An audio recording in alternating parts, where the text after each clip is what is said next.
ነገር ግን በምሳሌ 15 ቁጥር 15 ውስጥ ጥቅስ አለ።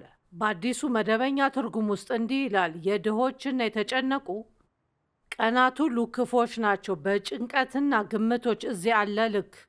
በመጽሐፍ ቅዱስ ውስጥ መጥፎ ነገር እንዲደርስባችሁ በመጠበቅ አሳዛኝ ቀናት አሳዛኝ ይሆናሉ። በደስታ የተሞላ ልብ ግን የማይቋረጥ ፈንጠዝያ አለው። ሁኔታው ምንም ይሁን ምን የጌታ ደስታ ኃይላችን ነው እና መጽሐፍ ቅዱስ በማይነገርና በክብር የተሞላ ደስታ፣ መረዳትን የሚያልፍ ሰላም ይላል። በሕይወታችሁ ውስጥ ሁሉንም አይነት ሁኔታዎች ሊኖራችሁ ይችላል፣ ግን አሁንም ተደሰቱ።